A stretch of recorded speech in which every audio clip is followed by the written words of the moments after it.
Hi guys, இன்னைக்கு நம்ம என்ன பண்ண போகிறோம்னா ஜக்கா சர்வரில் கொஞ்சம் ப்ராக்டிஸ் எடுக்கலாம், ஃப்ரெண்ட்ஸோட ப்ராக்டிஸ் எடுக்கலாம், பிவிபிலாம் போகலான்னு சொல்லிட்டு தான் வந்தேன். வாங்க பிவிபி போகலாம். ஃபஸ்ட்டு வாய்ட் கேமிங் தமிழ் ப்ரோவோட தான் ஃபஸ்ட்டு பிவிபி. அது கூட போனோம். ஆனால் அதில் ஒரு சிக்கல் இருக்குது பாருங்களேன். கொஞ்சம் நேரம் போயிட்டே இருந்தேன். அங்கே பாருங்க, இப்போ ஒரு 2 நிமிஷம் கழிச்சு பாருங்கள், ஒரு ஆடுறது நிஜமா எனக்கு புரியல. ஒரு இத்தனைக்கும் 2 ஃபிங்கர் பிளேயரு தான். என் பத்தறதுக்கு என் டிஸ்பிளே வேற இங்கே பாருங்க, எது நான் தொடவே இல்லை, அது பார்த்துன்னு டிஸ்பிளே ஒரு சைடாக இழுத்துக்குச்சு. அதுக்கப்புறம் மறுபடியும் ஒரு நிமிஷம் ப்ரோன்னு சொல்லிட்டு மறுபடியும் வந்தேன். மறுபடியும் ஆப்பிள் சாப்பிட்டு 3 to 1 சொல்லி ஆரம்பிக்கலான்னு சொல்லிட்டு 3 to 1 சொல்லிட்டு ஆரம்பிச்சுட்டு வந்தா அவர் பாருங்க அவர் அடிக்கிறாரு. நான் அடிக்கிற ட்ரை பண்ணுறேன், அடி விழமாட்டுது. நான் எங்கேயோ போகிறேன், என் டிஸ்பிளே எங்கேயோ போகுது. சரி ஓகே, அப்படி பார்த்தா கூட எதாவது அடிக்கலான்னு பார்த்தா எனக்கு அவருக்கு எப்படின்னே தெரில, அவர் அடிக்கிற ஒரு அடி கூட எனக்கு மிஸ் ஆகலைங்க. பாருங்கள், இப்படி காம்போ எடுக்கிறாரு. இது வரைக்கும் குறைஞ்சபட்சம் நான் அவர் கூட ஒரு 50 தடவைக்கு மேலே பிவிபி பண்ணியிருப்பேன். ஒரு தடவை கூட அவர் என்னை இப்படிலாம் காம்போ எடுத்ததும் கிடையாது, பிவிபிலையும் அடித்தது கிடையாது. ஆனால் இப்போ பார்த்தீங்கன்னா அநியாயத்துக்குன்னு ஓவராக ஒரு ஏம் மிஸ் ஆகலை. அந்த மாதிரி ஆகும். எனக்கா ஒன்றுமே புரியல. நானும் கேட்குறேன், ப்ரோ ஏதாவது யூஸ் பண்ணுறியா, இல்லை ஆட்டோ கிளிக்கர் ஏதாவது யூஸ் பண்ணுறியா? ஏன் சுத்தமாக நீ சிபிஎஸ் கொடுக்குறேன்றது தெரியுது, அதை நான் ஒத்துக்கிறேன். அதுக்குன்னு சுத்தமாக இப்படியெல்லாம் நான் ஏம் எப்படி அவ்வளோ பர்ஃபெக்டாக இருக்குது, பிசி கூட கிடையாது நீனா? ப்ரோ இல்லை, நான் நார்மலாக தான் விளாட்றேன்றான். சரின்னு சொல்லிட்டு என்ன பண்ணோம், அது பத்தாயிரத்துக்குன்னு சொல்லிட்டு இங்கே பாருங்கள், கிட்டத்தட்ட இந்த ஒரு பிவிபி நான் ஒரு நிறைய பிவிபி போயிருப்போம். இந்த ஒரு பிவிபியில் மட்டுமே குறைஞ்சபட்சம் நான் ஒரு 10 தடவைக்கு மேலே காம்போ எடுக்கிற ரேஞ்சுக்கு போயிருப்பேன். காம்போ எடுக்கிற ரேஞ்சுக்கு போனால் என் டிஸ்பிளே ஸ்க்ரீனு மேலே தூக்க முடியல, மேலே தூக்குனா வரமாட்டுது. அதனால் நான் அது வராமல் நான் உட்காந்து டிஸ்பிளேவையும் தூக்க முடியாமல், காம்போ எடுக்கிற மாதிரி போயிட்டு காம்போ எடுக்க முடியாமல் நான் உட்காந்துன்னுங்கிறேன். அவரு வராரு, ஈஸியாக காம்போ எடுத்துன்னு போயினேங்கிறாரு. காம்போ எடுக்கிறாரு, நான் எஸ்கேப் ஆகுறேன், காம்போ எடுக்கிறாரு, நான் எஸ்கேப் ஆகுறேன். அதையே ரொம்ப நேரமாக பண்ணிக்கிட்டு இருந்தோம். கடைசியில் எப்படியோ அந்த அடியை அடிக்கலான்னு சொல்லிட்டு பார்த்தேன். ஒரு காம்போ ஒன்று எடுத்தாரு. எப்போ என்ன காம்போன்றீங்க? இங்கே பாருங்க, இந்த இடத்துலலாம் லைட்டாக காம்போ மாதிரி தான் போயிருப்பேன். அவரு உடனே திருப்பி என்னையவா காம்போ எடுக்க வரேன்னு சொல்லிட்டு அந்த அடி அடிக்கிறாரு. என்ன இந்த அடி அடிக்கிறாருன்னு சொல்லிட்டு பார்த்துக்கிட்டே இருந்தா சுத்தமாக ஒன்றுமே பண்ண முடியல. என் ஃபோனும் அதுக்கு மேலே அந்த கோளாறு பண்ணுது. அதனால் சரி என்ன பண்ணுறதுன்ட்டு நார்மலாகவே ப்ரோ ப்ரோ நான் எதாவது பார்க்குறேன் ப்ரோன்னு சொல்லிட்டு டைம் வெயிட்டிஸ் கேட்டு என் ஃபோனை பேக் கேஸ் ஒன்று வச்சுருந்தேன். அது ஆக்சுவலி என் ஃபோன் பார்த்திங்கன்னா கேர்வ்டு டிஸ்பிளே. அதனால அந்த மேலே என் கை வைக்கவும் அதில் போயிட்டு லாக் ஆகிடும். சரின்னு சொல்லிட்டு பேக் கேஸ் போட்டால் பேக் கேஸ்லேயும் தாண்டி ஒரு சைடு இழுத்துக்குதுங்க ஃபோனு. இதுக்கு தான் இந்த கேர்வ்டு டிஸ்பிளேவும் வாங்கக்கூடாதுன்றது. நான் வேறு ஃபோன் தான் கேட்டேன். அவங்க போனால் கடைசியில் இந்த ஃபோன் மட்டும்தான் இருக்குன்ட்டாங்க. நான் ஆக்சுவலி ஐக்யூ தான் வாங்குற மாதிரி இருந்துச்சு. ஆனால் கடைசியில் எதுவுமே வேலைக்கு ஆகலை. சரி அட்லீஸ்ட் ஓரளவுக்கு ஓகேவான ப்ராசஸராவது வாங்கலாமேன்னு சொல்லிட்டு தான் அது வாங்கினேன். சரின்னு சொல்லிட்டு அந்த மேட்ச் போட்டால் அடிச்சு விட்டாரு. சரின்னு இன்னொரு மேட்ச் போனோம். அந்த மேட்ச்சில் பார்த்தா கோல்டன் ஆப்பிள்லாம் நான் சாப்பிட்டு தான் வந்தேன். வந்தவர் எங்கேருந்து எப்படி வந்தாருன்னே தெரில. அப்போ ஏனோ தானே கொஞ்சம் கூட இது வரைக்குமே பார்க்கலையே. என் ஸ்க்ரீன் என் டிஸ்பிளே பார்த்தீங்கனாலே தெரியும் எனக்கு என் டிஸ்பிளே எங்கேயோ போகுது. வந்தார், டக்கு டக்கு டக்கு டக்கு டக்கு டக்கு டக்குன்னு என்ன ஒரு ஆப்பிள் கூட சாப்பிட விடல, போட்டு அடி அடிச்சு மேட்ச் முடிச்சு விட்டாரு. 30 செகண்டுக்குள்ளே போகலன்னு நினைக்கிறேன் அந்த மேட்ச்சு. அதுக்கப்புறம் டென்ஷன் ஆகிட்டு, ப்ரோ என்ன ப்ரோ நீ போ ப்ரோ அப்படின்னு சொல்லிட்டு நார்மலாக ஒரு மேட்ச் போட்டோம். இந்த மேட்ச்சில் ஓரளவுக்கு பர்ஃபார்மன்ஸ் பண்ணியிருப்பேன்னு நினைக்கிறேன்.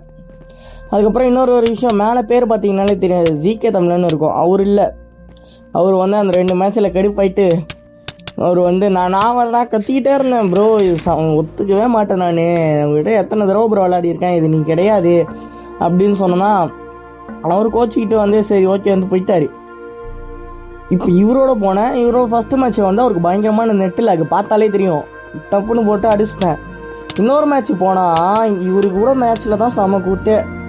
பாக்ஸிங் போனோம், இட்டு போனால் இங்கே பாருங்க, நான் அடிக்கிறேன். சரி அடித்தா அவர் ஓட்டாரா? என்ன பிரச்சனைனா அவருக்கு இருக்க நெட்டில் அவர் ஒரு இடத்துலேயே நிற்கிறாரு. நான் அடிக்கிறேன், எனக்கு அவர் ஒரே இடத்துல தான் நிற்கிறான்னு நான் அடிச்சிடுறேன். ஆனால் அவர் எங்கேருந்து எங்கேயோ தூரமாக போயிடுறாரு. அவருக்கு தூரமாக போனதுக்கப்புறம் அடி விழுதுன்னு ப்ரோ நீ ஏக் யூஸ் பண்ணுற ப்ரோ நீ ஏக் யூஸ் பண்ணுற ப்ரோன்னு சொல்லிட்டு கத்திக்கிட்டு இருக்காரு. அதுக்கப்புறம் பாருங்கள், இப்போ ஒரு 5 நிமிஷம் பார்த்தீங்கன்னா தெரியும் உங்களுக்கு. இந்த இடத்துலலாம் பாருங்கள், கிட்டத்தட்ட வந்து அவர் வந்து இட்டு கொடுக்குறேன்னு சொல்லிட்டு கொஞ்சம் ஓரளவுக்கு ஓகேவாக தான் ஆடிட்டு இருந்தார். ஆனால் கரெக்டாக இந்த இடத்துல வந்து ஓவராக வந்து நான் இட்டு கொடுத்தே ஆகணும்னு சொல்லிட்டு ஓவராக ரஷ் பண்ண ஆரம்பிச்சிட்டாரா. அதனால் வந்து கொஞ்சம் எனக்கு கொஞ்சம் கரெக்டாக இருக்கும். நாட்டை கொஞ்சம் டக்கு டக்குன்னு வேகமாக வந்து 2 பேர் ரஷ் பண்ணுற மாதிரி பண்ணி நான் கொஞ்சம் சீக்கிரமாக இட்டு கொஞ்சம் நிறைய எடுத்துக்கிட்டேன். அவர் கொஞ்சம் இட்டு எடுக்கிறதுக்கு கொஞ்சம் டைம் கூட கொடுக்கல. நான் டக்கு டக்குன்னு பயங்கரமாக இட்டு எடுத்துக்கிட்டேன். அந்த சமயத்தில் வந்து கரெக்டாக வந்து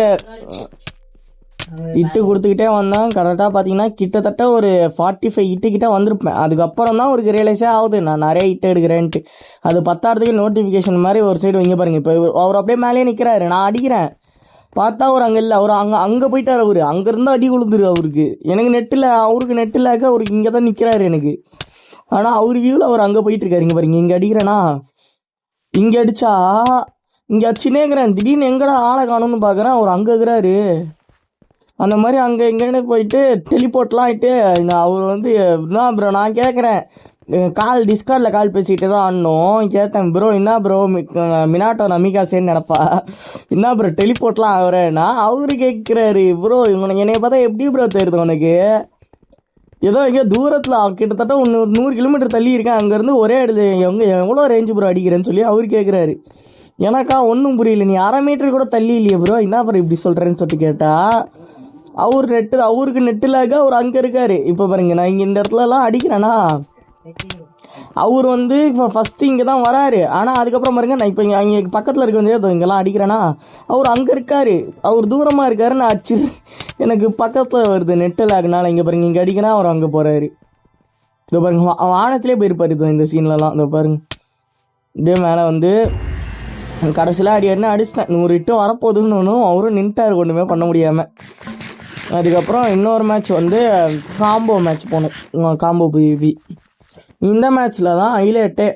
நான் வந்து கொஞ்சம் கூட இந்த லாஸ்ட்டு ட்விஸ்ட்டை நான் எதிரே பார்க்கல. இங்கே பாருங்கள், சும்மா வந்து ஓரளவுக்கு வந்து காம்போ எப்படி சொல்கிறது, காம்போவே எடுக்கலன்னு சொல்ல மாட்டேன், ஆனால் ஓரளவுக்கு காம்போ எடுத்திருப்பேன். ஆனால் கொஞ்சம் நிறையவே எடுத்திருப்பேன். இங்கே பாருங்கள், ஆக்சுவலி இந்த இடத்துலலாம் பார்த்தீங்கன்னா தெரியும், அவங்க வந்து கரெக்டாக வந்து அவர் ஒரு இடத்துல தான் நிற்பார். அடித்தா ஐயா பல கிலோமீட்டர் தாண்டி வானத்தில் கிடப்பாருங்க பாருங்க. இங்கே அடிக்கிறேன்னா அங்கே பாருங்க, அங்கே போய் தூக்கி நின்ட்டார் மேலே. என்ன ப்ரோ பண்ணுறேன்னு ஸ்க்ரீன்ஷாட் எடுக்கலான்னு பார்த்தா அதுக்குள்ளே கீழே வந்துட்டார். இந்த இடத்துல ஒரே இடத்துல நிற்கிறாரா, அடித்தா அங்கே போய் நிற்கிறாரு. இங்கே கோல்டன் ஆப்பிள் சாப்பிட்றாரு. இந்த மாதிரி இப்போ இங்கே பாருங்கள். ஆனால் இதில் வர ஒவ்வொரு காம்போவும் கொஞ்சம் ஓரளவுக்கு நல்லாயிருக்கும். காம்போ எடுக்க ட்ரை பண்ணி ஆக்சுவலி இதான் எனக்கு என்னோட ஃபஸ்ட்டு எப்படி சொல்கிறது, ஜெக்கா சர்வரில் இதான் என்னோட ஃபஸ்ட்டு ட்ரைனிங். இதுக்கு முன்னாடி நான் ட்ரைனிங் எடுத்தது கிடையாது ஜெக்காவில். இப்போ என் ஃப்ரெண்ட்ஸ் எல்லாம் சொன்னவும் தான் சரின்னு சொல்லிட்டு ட்ரைனிங் எடுக்கிறேன். ஓரளவுக்கு நல்லா தான் இருக்குது. 10ஆயிரத்துக்கு வந்து மேபி காம்போவும் எடுக்கலான்னு நினைக்கிறேன். இன்னும் கொஞ்சம் ப்ராக்டிஸ் எடுத்தேன்னா அப்படியே போக ப்ராக்டிஸ் எடுத்துகிட்டு தான் பார்க்கணும். இங்கே பாருங்க, இந்த இடத்துலலாம் வந்து கிட்டத்தட்ட வந்து நல்லாவே ஒரு பேசிக்கான அளவுக்கு காம்போ எடுத்துருப்பேன் நான் இங்கே. அதே மாதிரி இங்கே கீழே காம்போ பார்த்தீங்கன்னா தெரியும், போன தடவை எடுத்ததில் 12 வந்துச்சு, ஆனால் ஒரு தடவை 22 வரும். நான் காமிக்கிறேன் பாருங்கள். எனக்கு இருக்கிறதுல இப்போ வரைக்கும் பேசிக்லி எனக்கு வந்து ஜெக்கா சர்வரில் இப்போ வரைக்கும் நான் இந்த காம்போ பிவிபியில் நான் மேக்ஸிமம் கொடுத்தது 22 தான் இப்போ வரைக்கும். ஏன்னா நான் ஆக்சுவலி இன்றைக்கி மட்டும்தான் நான் ப்ளேவே பண்ணியிருக்கேன் இந்த சர்வரில், இதுக்கு முன்னாடி ப்ளே பண்ணதில்லை. இங்கே பாருங்க, இப்போ வந்து கொஞ்சம் கம்மியாக தான் கொடுத்தேன், ஆனால் கொஞ்சம் நல்லாவே இட்டு போனார் அவர். இங்கே பாருங்க, இந்த இடத்துல ஒரு காம்போ கொடுக்க ட்ரை பண்ணுவார். நான் டக்குன்னு வந்து தப்பிச்சிடுவேன். அதுக்கு உட்காந்து ஆப்பிள் சாப்பிட்டுக்கிட்டே இருப்பேன் பாருங்கள். அவர் என்ன நினச்சாருன்னு தெரில, நீ ஆப்பிள் சாப்பிட்டா என்ன, ஆப்பிள் சாப்பிட்லன்னா எனக்கு என்னான்னு சொல்லிட்டு வந்து அடின்னு அடிக்கிறாரு. சரின்னு சொல்லிட்டு இது வேலைக்கு ஆகாதுன்னு தூரமாக போனால் அவரும் உட்காந்து சாப்பிட ஆரம்பிச்சிட்டாரு. சரின்னு சொல்லிட்டு போயிட்டு 2 பேரும் அடின்னு அடிச்சுக்கிட்டு இருந்தோம். கடைசியில் பார்த்தா அவருக்கு ஒரு மாதிரி காம்போ எடுக்கிற மாதிரி வந்தார். நான் டப்புன்னு நவுந்துட்டு மறுபடியும் எடுத்தேன். அவர் காம்போ எடுத்து அங்கே பாருங்கள், இந்த தடவைலாம் அவ்வளோ தூரம் மேலே போயிருக்கோம். நடுவில் நான் 4-5 தடவை நான் மேலே தூக்க ட்ரை பண்ணுறேன், ஆனால் வரல. இங்கே பாருங்கள், இப்போவும் மேலே தூக்க ட்ரை பண்ண ஸ்க்ரீன் வரமாட்டுது. அதுக்கப்புறம் இங்கெல்லாம் அடித்தா இங்கேயே இருக்காருன்னு பார்த்தா அவர் அங்கே இருக்கார். சரி, இங்கே ஆப்பிள் சாப்பிட்டா அங்கே பாருங்கள் அங்கே போகிறாரு. அதுக்கப்புறம் கொஞ்சம் இந்த இடத்துல பார்த்தீங்கன்னா இந்த இடத்துல தான் 22 கிட்ட வந்திருப்பேன் பாருங்கள். காம்போ லெவல் 22 இருக்கும். ஆனால் இத்தனை தடவை ஒரு காம்போ எடுத்து இந்த இடத்துல ஒரு முக்கியமான மிஸ்டேக் பண்ணிட்டேன். இந்த இடத்துல கொஞ்சம் ஓவர் டைம் கொடுத்துட்டேன். ஒரு ஆப்பிள் சாப்பிட்டு வந்து கொஞ்சம் ஓரளவுக்கு ஹெல்த் ஏறிச்சு. ஆனால் நான் முழுசாக ஏறுறதுக்குள்ளேயே நான் பட்டு சண்டைக்கு போகிற மாதிரி பக்கத்தில் போயிட்டேன்.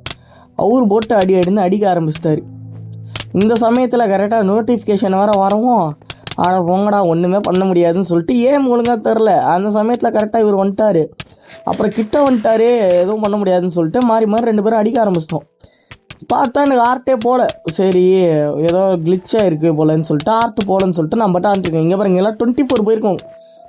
24 போயிருக்கு இப்போ இங்கே காம்போ. ஆனால் இது பாருங்க, இப்போ இந்த 24 நான் இப்போ இந்த ரெக்கார்ட் இதில் தான் பார்க்குறேன் தெரியுமா. ஆனால் இங்கே பாருங்க, இந்த இடத்துலலாம் காம்போ எடுக்க வந்தவன் எனக்கு ஆர்ட்டு வந்து ஓரளவுக்கு போலியான்னு சொல்லிட்டு பார்த்துக்கிட்டே இருந்தேன். திடீர்னு என்ன பண்ணார் ஏது பண்ணாருன்னு தெரில, ஒரு ஹெல்மெட் உடச்சிக்கிச்சு ப்ரோன்னு சொன்னேன். அதுதான் கோவம் வந்துச்சா என்ன எதுன்னு தெரில, வந்து அடிக்க ஆரம்பித்தார். அந்த மாதிரி அடி என்ன ஆர்ட்டு போகுதுன்னு பாருங்கள். இப்போ இங்கே அவருக்கு வந்து எனக்கு அந்த எல்லோ ஆர்ட் போச்சுன்றதே நான் கவனிக்கல. அதுக்கப்புறம் பார்த்தா 2 ஆர்ட்டு வந்து உட்காந்து ஆப்பிள் சாப்பிட்லான்னு பார்க்குறேன், முடிச்சு விட்டாரு டப்புன்னு. அதுக்கப்புறம் ப்ரோ எத்தனை தடவை ப்ரோ நான் காம்போ எடுத்தேன், கடைசியில் என்ன ப்ரோ ஈஸியாக முடிச்சு விட்டேன்னொன்னே சிரிக்கிறாரு. அதுக்கப்புறம் வா ப்ரோ இன்னொரு மேட்ச் போடலான்னு சொல்லிட்டு கூப்பிட்டு வந்தேன். இந்த மேட்ச்சில் பார்த்தா அவர் அங்கேயே நிற்கிறாரு. ஐயோ ஆஃப்லைனோன்னு நினச்சா திடீர்னு ஓடி வராரு. ஓடி வந்து அப்படியே அடிக்கிறேன்ட்டு வந்து சிபிஎஸ் குத்தாரு பாருங்க. அவருக்கு நெட்டிலாகா இல்லை எனக்கு நெட்டிலாகான்னு தெரில, என்னை பூந்து உள்ளே போயிட்டார் அடிக்காமல். அதுக்கப்புறம் இங்கெல்லாம் பாருங்கள் அப்படியே ஃபீல் த பெயினுன்ற மாதிரி நின்னார். அடித்தேன். இதில் அந்த மாதிரி எங்கேயா தூரமாக போவார்னு பார்த்தா டப்புன்னு காலி ஆகிட்டார். அதுக்கப்புறம் இந்த மேட்ச் வந்தோம். இதில் வந்து பார்த்தீங்கன்னா அவர் ஃபஸ்ட்டு வந்து ஆக்சுவலி இது அவருக்கு தெரியாது, அவருக்கு இதான் ஃபஸ்ட் டைமு. எனக்குமே ஃபஸ்ட் டைம் தான். பட் ஆனால் ஆல்ரெடி நான் வாய்டோட ஒரு தடவை விளாடிருக்கேன், வாய்டு ப்ரோவோட. அதனால் வந்து எனக்கு இது வந்து அந்த அளவுக்கு கஷ்டமாக இல்லை. ஆக்சுவலி இதான் பத்தாவதுக்கு பெட் வார்ஸ்லாம் லைட்டாக அப்பப்போ விளாடுவேன். அதனால் எனக்கு அந்த பிரிட்ஜிங் பிரச்சனை வரல. இந்த இடத்துல அவரே கரெக்டாக பிளாக் வைக்கிறேன்ற பேரில் வச்சு கீழே விழுந்துட்டார். இதான் சான்ஸுன்னு வேகமாக போயிட்டு ஃபஸ்ட்டு இதில் வந்து வின் பண்ணிட்டேன். அவருக்கு நான் இப்போ ஃபஸ்ட்டு வின் பண்ணதுக்கப்புறம் தான் வந்து அது என்னை எப்படி விளாடணுன்றதையும் நான் சொன்னேன். அதுக்கப்புறம் சொல்லிட்டு தான் என்ன பண்ணோம், மாறி மாறி 2 பேரும் அடிச்சுக்க ஆரம்பிச்சிட்டோம். இந்த ரவுண்ட்லேயும் என்ன பண்ணியிருப்பாரு, இத்தனைக்கும் நான் ஒரு அடிக்கவே இல்லை. அவர் அடித்தேன், அவர் நாக் பேக் ஆனார். ஆனால் நான் நாக் பேக் ஆகிட்ட பிறகும் என்கிட்ட அடி வாங்கக்கூடாதுன்னு சொல்லிட்டு அவரு இத்தனைக்கும் அவர் வந்து என்கிட்ட தப்பிக்கிறேன்ட்டு தான் போனார். என்கிட்ட தப்பிக்கிறேன்ட்டு போயிட்டு என்ன பண்ணுவாருன்னு பாருங்களேன். இங்கே வந்துட்டார், என்கிட்ட தப்பிக்கிறேன்னு போயிட்டு அவரே கீழே விழுந்துட்டார். எனக்கா சிரிப்போ அடக்க முடியல. பிரிட்ஜும் கட்டிட்டு போகணுன்னு சொல்லிட்டு வேகமாக போயிட்டு 2ஆவதும் முடிச்சுட்டேன். இப்போ நான் 2 ரவுண்டு முடிச்சிட்டேனா, இப்போ இவரு என்ன பண்ண ஆரம்பிச்சிட்டாரு. நான் உட்காந்து நான் அடிச்சுட்டு போனேன்னு பார்த்தா அவர் அடிக்க வரல, அவர் பட்டு போகிறாரு. சரின்னு சொல்லிட்டு இப்போ அடிக்க ட்ரை பண்ணேன், வந்து அடிக்க முடியல. ஃபஸ்ட் டைம் போயிட்டு முடிச்சிட்டாரு.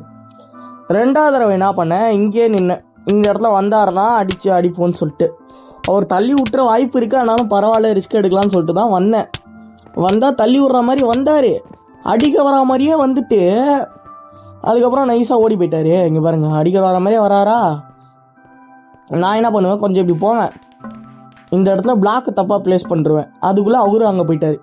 இப்போ என்னால் அங்கேயும் போக முடியாது, அங்கே போனால் டைம் கிடையாது, அவரையும் போய் அடிக்க முடியாது. அதனால இந்த ரவுண்டு நானும் ஒரு அடிக்கல, அவரும் என்னை அடிக்கல. 2 பேரும் வந்து அப்படியே டைரெக்டாக போக ஆரம்பித்தவங்க தான். டைரெக்டாக ஓடி போயிட்டு நான் பிரிட்ஜு பயங்கர வேகமாக என்ன வேகன்றீங்க போட்டு டக்குன்னு போய்ட்டு முடிச்சிட்டேன். அவர் அங்கே வந்து ப்ரோ நான் இப்போ என்ன ப்ரோ இது 1 நிமிஷம் ப்ரோ அப்படின்ட்டு டக்குன்னு முடிச்சிட்டாரு. அதுக்கப்புறம் சரின்னு சொல்லிட்டு இன்னொரு மேட்ச் போனோம். இது வந்து நான் நார்மலாக போனால் இதில் அவர் ஒன்று பண்ணுவார், அதெல்லாம் மறக்கவே மாட்டேன் நான். இது பாருங்கள் லாஸ்ட்டில் பண்ணுவார் பாருங்க. இப்போ வந்து நார்மலாக ஃபஸ்ட்டு ஸ்டார்டிங்கில் நார்மலாக தான் போயிட்டு இருந்தோம். நார்மலாக பிபி பண்ணிகிட்டு இருந்தவர் என் டிஸ்பிளே இங்கே டான்ஸ் அடித்து பார்த்தீங்களா, இந்த மாதிரிலாம் என் டிஸ்பிளே கோளாராக பண்ணிகிட்டு இருந்துச்சு. அவருக்கு அந்த மாதிரி ஏதாவது ஆச்சான்னு தெரில, என்னையும் அடிக்க சொன்னால் வேறு எங்கேயோ சுற்றி அடிச்சுனுங்கிறாரு. கடைசியில் நான் இதுலேயும் கொஞ்சம் இந்த மாதிரி காம்போ எடுக்கிற மாதிரி எடுத்தேன்னா இதான் நினச்சாருன்னு தெரில. ஃபஸ்ட்டு அம்பு விட்டுருந்தார், அதுக்கப்புறமா ஸ்வாடு வைக்கிறேன்னு சொல்லிட்டு ஓடிட்டார். ஓடினவர் சரி அப்படியே ஓடிடுவார்னு பார்த்தா ஸ்வாடையும் எடுக்கல, பவுலையும் எடுக்கல, கையில் ஃபிஷ்ஷிங் ராடை வச்சுக்கிட்டு பிடிக்க ஆரம்பிச்சிட்டாரு. இத்தனைக்கும் நான் லெஃப்ட் அண்ட் ரைட்டுன்னு வரும்போது எங்கேருந்து அவர் பிடிக்க முடியும்னு எனக்கும் ஒன்றும் புரியல. ஒரு பட்டு பிடிக்கிறேன்னு மாட்டி குத்து நேர்கிறாரு. கடைசியில் ஒன்றுமே பண்ண முடியாமல் அடிச்சு போட்டேன். அதுக்கப்புறமா ப்ரோ அதெல்லாம் இல்லை ப்ரோ வா ப்ரோ மறுபடியும் ஒரு பாக்ஸிங் போகலான்னு சொல்லி சொன்னார். சரி பாக்ஸிங் தானே ப்ரோ, சரி வா ப்ரோன்னு சொல்லிட்டு கூப்பிட்டேன். ஏன்னா அவருக்கு அந்த பாக்ஸிங்கில் ரோவர் நெட்டில் ஆகு, அதனால இதில் வாபுறோன்னாரு. சரின்னு சொல்லிட்டு வந்தா இதுலேயும் அதே மாதிரி தான். இங்கே பாருங்க, கிட்டத்தட்ட வரா மாதிரி வந்துட்டு இந்த மாதிரி காம்போலாம் எடுக்குவோம். அவ்வளோதான், 1 hour தான் ஓடினே இருக்காரு. ஓடினே இருப்பேன்னு ஓடுறாரு அவர் பாட்டுன்னு. எவ்வளோ தூரம் ஓடுறாருன்றீங்க, அவர் பாட்டுன்னு ஓடுறாரு. அவர் அங்கெல்லாம் ஓடிட்டு இதுலேயும் அதே மாதிரி தான் பண்ணுவார். கரெக்டாக வந்து ஒரு குறிப்பிட்ட டிஸ்டன்ஸ் இருக்கும் ஓடினவர். அதுக்கப்புறம் நான் அடிச்சுட்டு ஏதோ கோவம்னு தெரில, ஒன்றா ரஷ் அடிக்க ஆரம்பிச்சிருவார். அவரு ரஷ் அடிக்கும், எனக்கு இதான்டா நல்ல சான்ஸ். இங்கே பாருங்க, இங்கெல்லாம் ஓடுறாரா, அங்கே பாருங்க அவர் பாட்டுன்னு அங்கே பாட்டுன்னு ஓடுறாரு. திடீர்னு ரஷ் அடிப்பார் பாருங்க. இதோ இங்கே தான். இப்போ நான் என்ன பண்ணுவேன், டப்புன்னு வந்து கொஞ்சம் சிபிஎஸ் கொடுக்க ஆரம்பிச்சிருவேன். இங்கே கொஞ்சம் பார்த்தா அவருக்கு நெட்டு லாகுன்னு நின்றுவார் அப்படியே. சரி அப்படியே எடுத்து முடிச்சிடலான்னு பார்த்தா திடீர்னு அங்கே போயிட்டாரு. எனக்கா ஒன்றும் புரியல. சரின்னு சொல்லிட்டு மறுபடியும் போட்டோம். இந்த தடவை பார்த்தீங்கன்னா என்னால் அடிக்க முடியல வர என்ன, அப்புறம் அடிக்க முடியலன்னு அடிச்சா இப்போ அடி விழுது. ஃபஸ்ட்டு அடியே விழல. சரின்னு சொல்லிட்டு இவங்க இந்த இடத்துல பாருங்கள் 44 இருக்கா, இந்த இடத்துல வந்து கொஞ்சம் கூட அவர் பின்னாடியே போல. ப்ரோ வா ப்ரோ, ஐயோ நான் அடிக்கிறேன் ஒன்று அப்படின்னு சொல்லிட்டு வந்து மாறி மாறி அடிச்சுனே இருந்தோம். நானா இப்போ இதான் சான்ஸ்ன்னு சொல்லிட்டு போட்டு சிபிஎஸ் பயங்கரமாக கொடுத்து அவர் எங்கே பாருங்க 32 தான் இருக்கார். நான் 60 கிட்ட வந்துட்டேன். வந்து போட்டு வேகமாக என்னன்றீங்க, சுத்தமாக வந்து நான் கொஞ்சம் கூட இந்த ஊர்லேயே எவ்வளோ நான் குறைஞ்சபட்சம் நாங்கள் ஒரு 3-4 மணி நேரம் விளையாடி இருப்போம். மாறி மாறி விளையாடி கடைசியில் ஒரு 50 கிட்ட வந்தார். ஆனால் நான் கரெக்டாக கொஞ்சம் வந்து அடிச்சிட்டேன். இந்த இடத்துலலாம் பாருங்கள் கொஞ்சம் நல்லா வந்து ஓடிட்டார். கொஞ்சம் அவர் அடிக்கலாம் நெட்டிலாகா என்ன எதுன்னு தெரில எனக்கு. நான் ஒரு 50 வந்தார். நான் வந்து கிட்டத்தட்ட 83 கிட்ட வந்தேன். அதுக்கப்புறம் மாறி மாறி இந்த இடத்துல வந்து நான் என்ன நினச்சேன், எனக்கு ஒரு சைடு வந்து டிஸ்பிளே இதை பாருங்கள் இந்த மாதிரிலாம் திரும்பிச்சு. எங்கே இப்போ அந்த மாதிரி டிஸ்பிளேலாம் திரும்பும்போது வந்து என்னை போட்டு அடிக்க ட்ரை பண்ணாங்கன்னா ஈஸியாக அடிச்சிடலாம். எங்கே ஃபுல் சிபிஎஸ் கொடுத்து அடிச்சிருவாரோன்னு சொல்லிட்டுலாம் நான் பயந்தேன். ஏன்னா அவர் வந்து ரொம்ப கம்மியாலாம் இல்லை, ஓரளவுக்கு ஓகேவான ரேஞ்சில் தான் இருக்கார். நான் நினச்சாருன்னா வந்து பிக்கப் ஆக முடியும். ஆனால் கடைசியில் எப்படியோ அடித்து அவர் 1700ன்ற மாதிரி முடிச்சிட்டேன். எப்படியோ இந்த ஒரு பிவிபி நல்லா போச்சு. இந்த மாதிரி வந்து ஜெக்கா பிவிபிலாம் இனிமேல் பண்ணலாமான்றதை கமெண்ட்டில் சொல்லுங்கள். பாய்.